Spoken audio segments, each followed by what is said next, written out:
ओम जपा कुसुम समकासम काश्यपेयम महादुतिम तमो अरिम सर्व पापघनम प्रणतो अस्मिन दिवाकरम। ज्योतिष के इस मंच पर मैं पंडित आशीष वस्त उपस्थित हूँ आप सभी प्रबुद्ध दर्शकों के समक्ष सूर्य गोचर से संबंधित इस वीडियो को लेकर के। और आज हम बात करेंगे कि सूर्य देव का मेष राशि में गोचर सभी राशियों के लिए कैसा रहेगा, क्योंकि सूर्य देव यहाँ पर उच्च के होने जा रहे हैं। देखिए दर्शकों, सूर्य गोचर का सीधा सा अर्थ है कि सूर्य का एक राशि से दूसरी राशि में प्रवेश करना। जब सूर्य राशि परिवर्तन करते हैं तो इसे सूर्य संक्रांति के नाम से भी जाना जाता है।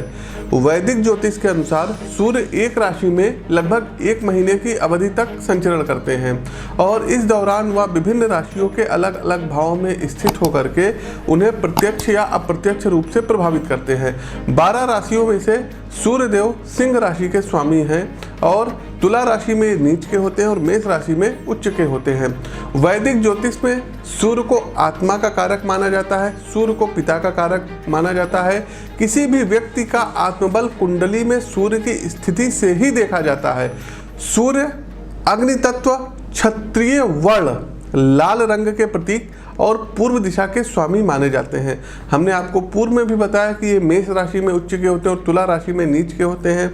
चंद्रदेव हो गए, मंगल हो गए, गुरु हो गए, ये सूर्य के परम मित्र हैं, जबकि शुक्र, शनि, राहु और केतु ये सूर्य के शत्रु ग्रह माने जाते हैं। वहीं राजकुमार बुध ग्रह के साथ ये समभाव रखते हैं। हिंदू धर्म में भगवान सूर्य को जगत पिता कहा जाता है। सूर्य देव को अपार शक्ति वाला ग्रह माना जाता है, बहुत ही पावरफुल ये ग्रह होते हैं। ज्योतिष के अनुसार सूर्य देव को कार्यों में सफलता प्रदान करने वाले और विभिन्न स्थानों पर उच्च पद प्राप्त करने वाले कारक ग्रह माने जाते हैं। सूर्य देव जब राशि परिवर्तन करते हैं तो सभी राशियों पर इसका बहुत ही असर देखने को मिलता है। सूर्य ग्रह इस बार दर्शकों 14 अप्रैल 2021 बुधवार दिन रहेगा और दोपहर 2:23 पर मीन राशि से निकल करके और मेष राशि में ये आएंगे और 14 मई तक इसी स्थिति में रहेंगे। तो तमाम कुछ होने वाला है। भारत के परिप्रेक्ष्य में यदि हम बात करें दर्शकों, तो 5 राज्यों के जो चुनाव के रिजल्ट आने वाले हैं वो गोचर के कालखंड की इस अवधि के दौरान ही आएंगे, चूँकि 14 अप्रैल से 14 मई तक का जो समय रहेगा इसी में रिजल्ट डिक्लेयर होंगे। हमने आपको पूर्व में भी बताया था कि पश्चिम बंगाल में भले ही बीजेपी लार्जेस्ट पार्टी बन जाए लेकिन सरकार नहीं बना पाएंगी। यहाँ पर ममता बनर्जी किसी पार्टी के सहयोग से कम बैक करती हुई दिखाई दे रही हैं। असम में दर्शकों बीजेपी सत्ता में आएगी और 80% तक चांस है कि इस बार सीएम का कैंडिडेट कोई दूसरा हो। तीसरा दर्शकों, पुडुचेरी में भी बीजेपी सत्ता में आ सकती है। केरल की बात करें तो लेफ्ट की सरकार केरल में आएगी, वाम दल की सरकार आएगी। साथ ही साथ दर्शकों एक और राज्य रह गया है और ये स्टेट बसता है तमिलनाडु। तो तमिलनाडु की इस बार की जो ग्रह गोचर इशारा कर रहे हैं, एमके स्टालिन इस बार ये मुख्यमंत्री पद पर सुशोभित होंगे। कांग्रेस के साथ इनका जो गठबंधन है वो जीतेगा और इस बार वहाँ की सत्ता परिवर्तन होती हुई दिखाई दे रही है। तो ये 5 राज्यों के जो चुनाव थे इसके बारे में हमने आपको देखिए दर्शकों बता दिया है। आप लोग इस प्रेडिक्शंस को हमारे पूर्व के भी वीडियो में देख चुके हैं और आप लोग सहेज करके इस वीडियो को रखिएगा। तो मेष से लेकर के मीन राशि के जातकों के लिए सूर्य देव का ये गोचर कैसा रहेगा इस पर हम प्रकाश डालेंगे, क्योंकि उच्च के हो रहे हैं सूर्य देव। तमाम लोगों की कुर्सी रहेगी जाएगी, बहुत कुछ इसमें होगा दर्शकों। आगे बढ़ने से पहले आपको बता दें कि प्रस्तुत राशिफल सिर्फ और सिर्फ सूर्य देव को ही मानक मान करके बनाया गया है। आपकी वास्तविक कुंडली में सूर्य देव की क्या स्थिति है और अन्य ग्रहों की क्या स्थिति है ये तथ्य भी विचारणीय रहता है। तो यदि आपके जीवन में कोई बाधाएं आ रही हैं तो आप अपनी जन्म कुंडली का विश्लेषण करवा सकते हैं। स्क्रीन के दिए गए नंबरों पर आप संपर्क कर सकते हैं। दूसरा दर्शकों, मात्र 999 में आप अपनी जन्म कुंडली को सॉफ्ट कॉपी में अपने ईमेल पर या अपने व्हाट्सएप पर या अपने गूगल ड्राइव पर हमारे संस्थान से मंगवा सकते हैं। साथ ही साथ दर्शकों, आप लोगों से विनम्र निवेदन है, इस वीडियो को लाइक कीजिए, कमेंट बॉक्स में जय सूर्यदेव लिखिए और इस वीडियो को अधिक से अधिक प्रबुद्ध जनों तक शेयर करने में हमारी मदद कीजिए। साथ ही साथ दर्शकों, जो भी भविष्यवाणी हमने पूर्व में की थी कि जब मंगल का राशि परिवर्तन हुआ था, वृषभ में मंगल देव गए थे, तो क्या हुआ था, हमने कहा था अग्निजनित घटनाएं घटित होंगी। तो उड़ीसा के जंगलों में आग लगी, इसके बाद जो है यूपी के मिर्ज़ापुर के जंगलों में आग लग गई, मुंबई के कोविड हॉस्पिटल में आग लग गई, गुजरात के प्लास्टिक फैक्ट्री में आग लग गई। उसके अलावा रेलवे में तमाम बड़े बड़े हादसे हुए हैं, जो देहरादून शताब्दी जाती है उसमें आग लग गई, लखनऊ शताब्दी में आग लग गई, तमाम बसों में आग लग गई, दुर्घटना, मतलब आग ही आग लग रही है जब से मंगल वृषभ राशि में बने हुए हैं। किसी बड़े देश में आग की घटना घटित हो सकती है, जंगल में कहीं पर आग लग सकती है, चाहे वो अमेरिका हो, चाहे वो कनाडा हो, ऑस्ट्रेलिया हो, भारत में भी किसी जंगल में, किसी वन में आग लगती हुई प्रतीत हो रही। तो ये सब देखिए दर्शकों, भविष्यवाणी है। भूकंप के फिर झटके आ सकते हैं, कोई प्राकृतिक आपदाएं आ सकती हैं, तो इन सब चीज़ों से बचना रहेगा। फिर हमने बताया था कि किसी पॉलिटिशियन की मृत्यु हो सकती है। अब आप खुद देखिए कि 2 मेंबर ऑफ पार्लियामेंट बहुत बड़ी पोस्ट होती है, बहुत बड़ा पद होता है, तो 2 लोगों की ये हो गया, और महामहिम राष्ट्रपति महोदय ये हॉस्पिटल में एडमिट हो गए। भगवान उन्हें अति शीघ्र स्वास्थ्य लाभ दे और लंबी आयु दे। प्रिय दर्शकों, किसी पॉलिटिकल लीडर का इस दौरान जो है ये जान जाइए कि हार्ट अटैक हो गया या किसी चीज़ की मतलब जो है बीमारी के कारण मृत्यु के योग बन रहे हैं। साथ ही साथ दर्शकों, हमने एक प्रेडिक्शंस और की थी, और ये प्रेडिक्शंस अर्थक्वेक को लेकर की थी, जो है भूकंप को लेकर के की थी, उसका भी अंश आप लोग देख सकते हैं। और एक बात और बताएंगे, आप लोग थोड़ा सा सतर्क रहिएगा, क्योंकि 28 फरवरी के पहले पहले कोई एक बहुत तगड़ा भूकंप भारत में आ सकता है। पाकिस्तान हो गया, अफगानिस्तान का क्षेत्र हो गया, नेपाल हो गया, चाइना का कुछ क्षेत्र हो गया, अरुणाचल प्रदेश हो गया, इंडिया की यदि हम बात करें अरुणाचल प्रदेश हो गया, हिमाचल हो गया, आपका क्या कहते हैं चंपारण साइड में भूकंप आ सकता है, उत्तराखंड में आपका भूकंप आ सकता है, दिल्ली भूकंप से कांप सकती है।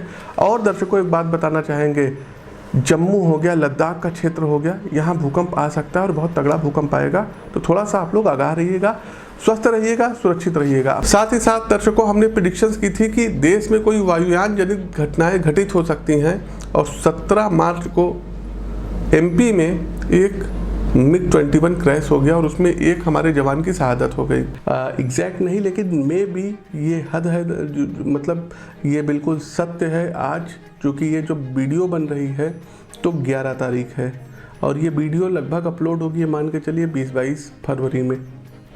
तो कोई ना कोई वायुयान से संबंधित किसी देश में घटना हो सकती है। हमने दर्शकों ये भी कहा था कि सेना के ऊपर कोई अटैक हो सकता है, कोई आतंकवादी हमला हो सकता है, और छत्तीसगढ़ में जो आतंकवादी हमला हुआ है, जो नक्सली हमला हुआ है, आप उसका भी अंश देखिए। एक बात और बता दें दर्शकों, भारत के लिए बहुत ही ज़्यादा चुनौतीपूर्ण समय होगा। कोई बहुत बड़ी हिंसक घटनाएं घटित हो सकती हैं, विस्फोट से संबंधित कोई चीज़ भारत में देखने को मिलेगी, कोई आतंकवादी हमला हो सकता है। साथ ही साथ कहीं आपको जो है दिखाई पड़ेगा कि किसी का मर्डर हो गया अचानक से। तो इन सब चीज़ों में ज़्यादा मतलब जो है वृद्धि देखने को मिलेगी। तो दर्शकों, ग्रह गोचर बहुत कुछ इशारा करते हैं। तो आपकी जन्म कुंडली में ग्रह गोचर क्या इशारा कर रहे हैं, इसके लिए तो आपको विश्लेषण ही करवाना पड़ेगा। खैर, आगे बढ़ते हैं, बात करते हैं कुंभ राशि की। कुंभ राशि के जातकों, उच्च के सूर्यदेव हो रहे हैं, कैसा रहेगा आपके लिए? लाइक करते रहिए, शेयर करते रहिए। देखिए, कुंभ राशि के जातकों के लिए सूर्य का ये राशि परिवर्तन रहेगा, ये नए आयाम लिखेगा, नई उपलब्धियां लिखेगा और नई सफलताएं लेकर के आने वाला साबित होगा। पेशेवर जीवन के लिहाज से यदि हम बात करें तो गोचर कालखंड की इस अवधि के दौरान आपका कौशल अतिशयोक्तिपूर्ण होगा, और साथ ही आप अपने वरिष्ठों के सामने अपनी प्रतिभा को शानदार ढंग से निष्पादित करने में भी सक्षम रहने वाले हैं। इससे आपको अपने कार्यक्षेत्र पर अपने सीनियर से प्रशंसा और सराहना प्राप्त होगी। गोचर कालखंड की इस अवधि के दौरान आप बहुत ही ज़्यादा आशावादी रहेंगे। आप पेशेवर मुद्दे पर आप ज़्यादा जीत जो है पाने में सक्षम रहेंगे। साथ ही साथ आपके अंदर स्पीच देने की क्षमता अधिक रहेगी। निश्चित तौर पर ये जो गोचर रहेगा एक शुभ संकेत लेके आया है। कुंभ राशि के जातकों, आपका पराक्रम, जी हाँ, पराक्रम भाव में सूर्यदेव का गोचर हो रहा है, तो आपका पराक्रम बढ़ा रहेगा।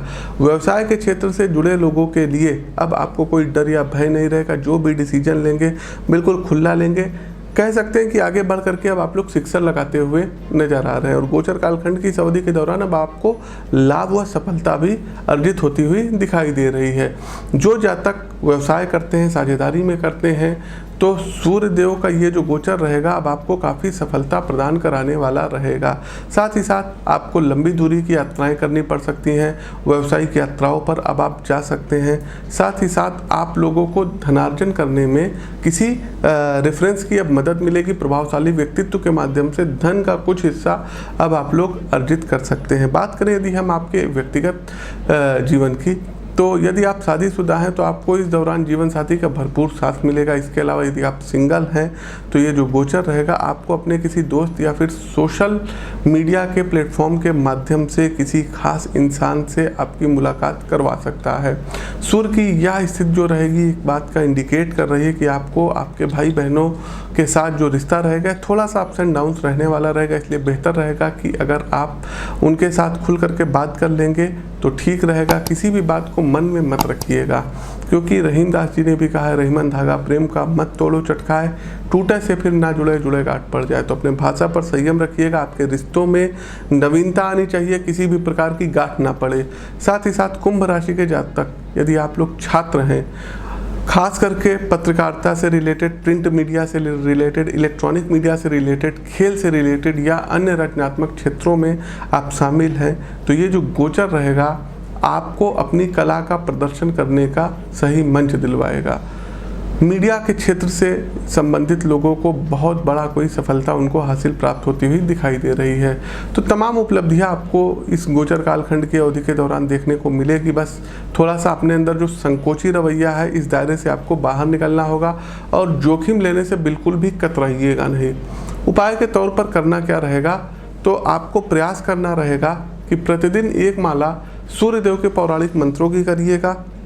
साथ ही साथ दर्शकों, राम रक्षा स्तोत्र का पाठ करके तब घर से आपको बाहर निकलना रहेगा।